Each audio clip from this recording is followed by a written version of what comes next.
Ladies and gentleman, नमस्ते। मैं हूं डॉक्टर विनीत गेरा, गुरुकुल पब्लिशिंग हैदराबाद से, और yet another hall of fame interview. और आज आपकी मुलाकात कराने जा रहा हूं एक ऐसी शख्सियत से जिन्होंने अपनी कविताओं की किताब लिखी है, सबरंग।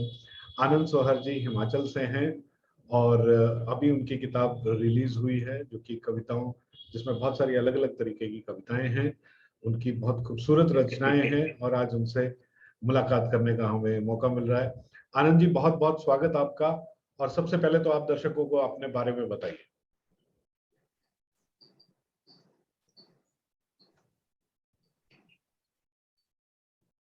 सर, मैं हिमाचल प्रदेश छोटा सा राज्य है और उसमें सबसे छोटा जिला बिलासपुर, मैं उसी का रहने वाला हूँ। नए बिलासपुर में रहता हूँ। पैदाइश जन्म जो है वो ओल्ड बिलासपुर में हुआ। अब विकास की जो नई हवा चली तो भाखड़ा बांध और सबसे पहले हिंदुस्तान में कह सकता हूँ कि बिलासपुर का जो पुराना शहर था वो डूब गया। भाखड़ा बांध से जो जलाशय, जो रिजर्वायर बना, उसकी भेंट चढ़ गया। आज भी उसके कई भग्नावशेष, कुछ खंडरात, कुछ टेम्पल्स, कुछ पुरानी यादें वो भी दिखती हैं। तो ऐसा जैसा कुछ माहौल सारा।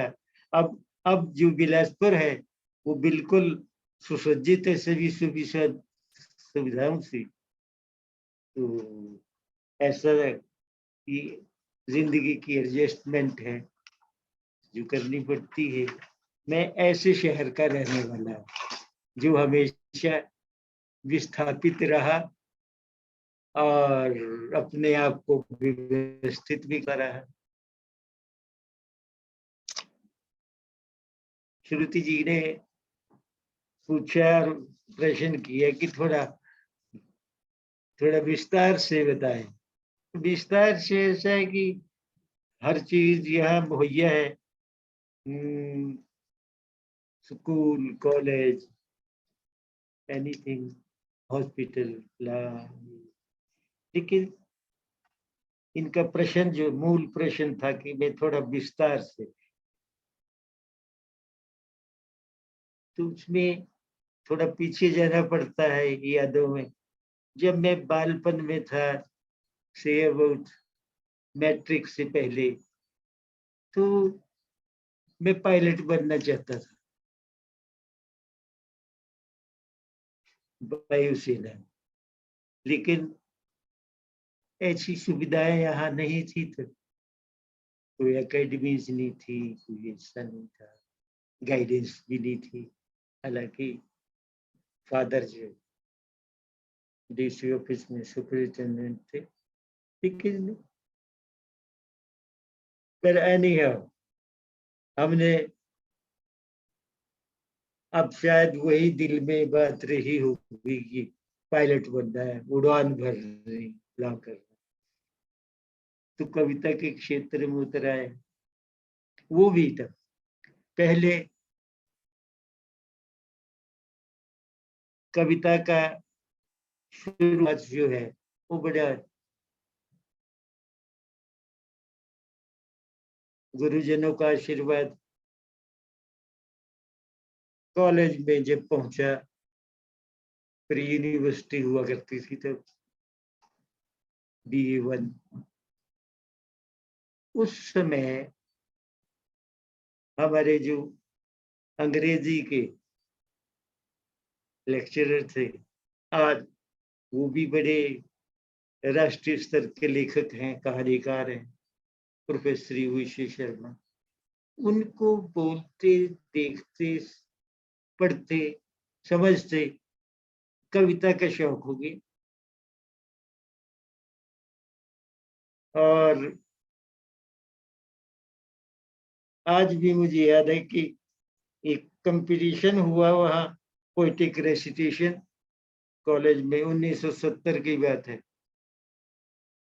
मैंने भी नाम दे दिया अपना, एंड आई स्टूड सेकंड। तो कॉलेज में जो फंक्शन होते थे उस जमाने में, अब तो कुछ ही हो जाए, किसी को कोई खबर नहीं होती, लेकिन जब तुम्हें जब निकलता तो कुछ लोग जो हमारे शहर के जानकार थे और साहित्यकार भी थे, और कहते आप आए इस पर पोएटिक रेसिटेशन में, आपने बड़ा अच्छी रेसिटेशन की, किया, अरे आपकी आशीर्वाद, अरे बहुत अच्छा, हमने सुना।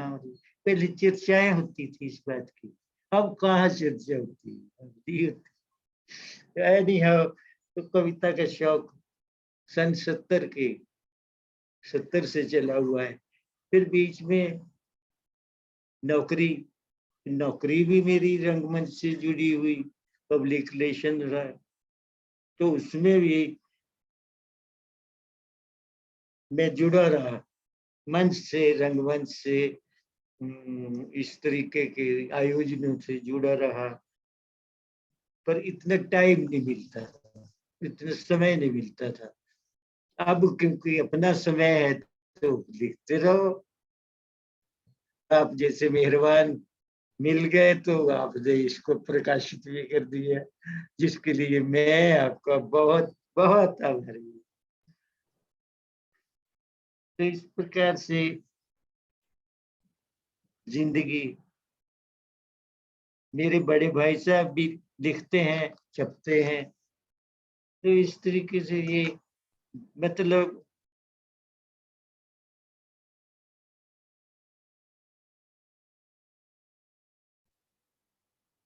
एक साधारण आदमी होकर भी साधारण जीवन में वातावरण से प्रेरित होकर आत्म संतुष्टि भी मिलती है।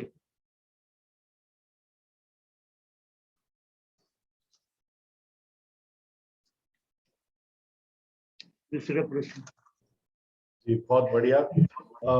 मेरे दूसरे प्रश्न का ऑलरेडी आपने जवाब दे दिया है कि कविताओं का शौक आपको 1970 के आसपास से हो गया था।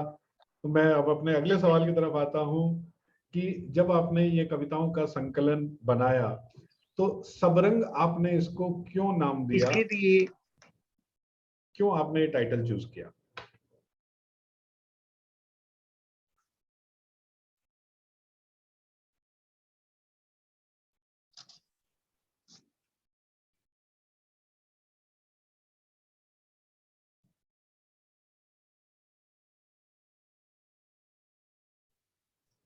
जी आनंद जी, मेरी आवाज आप तक पहुंच रही है? बहुत जितनी भी रचनाएं मैंने लिखी, उनको जब मैंने उनकी पांडुलिपि तैयार की तो बैठ के मैंने उनका अध्ययन भी किया, फिर करेक्शन भी की, कुछ जैसा होता है। तो मेरे को लगा कि इस ये पूरे परिवेश को लेकर के की गई रचनाएं, वो चाहे राजनीतिक परिवेश हो, सामाजिक परिवेश हो,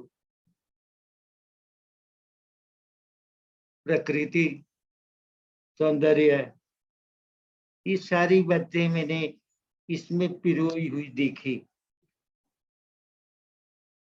तो मन हुआ कि इसका नाम भी ऐसा रखा जाए, इसका नामकरण ऐसा किया जाए कि जिसमें सारी चीजें निहित हों। बल्कि डॉक्टर जयनारायण जी को मैंने पांडुलिपि प्रस्तुत की, मैंने कब पढ़ो इसको, तो उन्होंने पढ़ के मेरे को यही पूछा, कहते आपने नाम नहीं दिखा इसका। मैंने कहा नाम अगर मैं इसका सबरंग रखूं तो आप सहमति प्रकट करेंगे? बोले है तो आपकी बात सही, ये सबरंग ही है। इसमें मैंने पहाड़ी कविताएं भी लिखी हैं, पहाड़ी गीत भी लिखे हैं, है जी, और हिंदी उर्दू का घालमेल किया हुआ है। तो मैंने कहा मैं इसका नाम सबरंग रखूं, तो आपको अगर आप सहमति हो, नहीं तो आप बताओ कि कौन सा रखना हो। बोले नहीं, सबरंग ही ठीक है। आपका जो इसमें एक्सप्रेशंस हैं, अभिव्यक्तियां हैं, तो वो सारी ठीक है। कहते इस सबरंग ही चलेगा इसका। तो इस तरीके से इसको, इस रचना संग्रह को मैंने सबरंग का नाम दिया, और उम्मीद करता हूं कि पाठकों को और पसंद आएगा। कुछ लोगों ने कन्वे भी किया है, ठीक है। एक बात है कि इसमें, इस कविता संग्रह में किसी राजनीतिक, किसी धार्मिक या किसी इज्म में की सीमा में नहीं बंधा। मेरे मन में जो भी वर्तमान काल में घट रही घटनाओं से प्रेरित, कई बार दुखी भी रहना पड़ता है, वो देखता हूं। मेरे कई मित्र किसी न किसी इज्म से जुड़े हुए हैं, जैसे होता है कवियों का, साहित्यकारों का।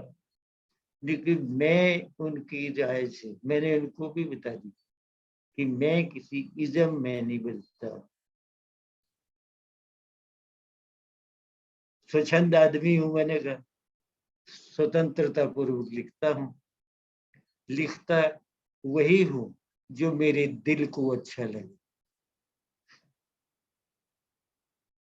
और इसी से मेरे को संतुष्टि भी मिलती है। इमोशनल हूं, इमोटिव कम हूं। इमोशनल तो हूं, इमोटिव कम हूं। जिसे झेलता हूं या किसी को झेलते देखता हूं, तो जो भी चीज उभरती है, मैं उसको शब्द देने का प्रयास, एक्सप्रेशन देने का प्रयास करता हूं, और चेष्टा करता हूं कि, चेष्टा ये करता हूं कि कोई आहत ना हो, कोई जख्मी ना हो। और दूसरा भाग इस प्रश्न का ये है कि मुझे अमूर्त भाव, अमूर्त भाव बहुत अच्छे लगते हैं, पर कविता करते करते कई बार मन इधर को निकल जाता है, तो कोई ऐसी मूर्त बातें भी निकल आती है, तो उनको भी मैं कहीं ना कहीं अमूर्त बनाने का प्रयास करता हूँ।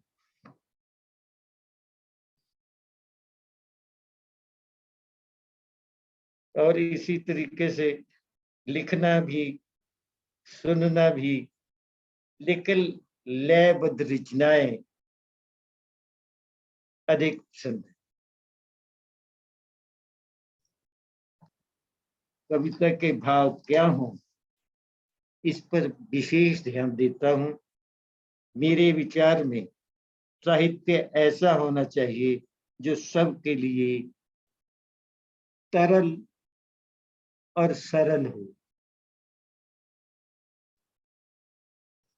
बहुत बढ़िया, तरल और सरल होना चाहिए। आजकल दूसरे संग्रह का जी। काम धीरे धीरे कर रहा हूँ। धीरे धीरे इसलिए कि बड़ा कठिन है, बहुत कठिन। ये पनघट की राह बड़ी बड़ी कठिन रहती है। अगर श्रुति नहीं होती तो ये नहीं छपड़ा था। इसका प्रकाशित होना मैंने समझ लिया था कि ये नहीं हो पाएगा। ये आपकी और श्रुति की ऐसे सहयोग से ऐसी जुगलबंदी हुई, तो मैं आपको बहुत आभारी। जी, मैं अपने आप को बहुत सौभाग्यशाली समझता हूँ कि आपकी किताब प्रकाशित करने का मौका मिला। और और जाते जाते कोई संदेश आप देना चाहें हमारे दर्शकों को जो अभी इसको फेसबुक या यूट्यूब पे देख रहे हैं, उनके लिए आप क्या कहना चाहेंगे?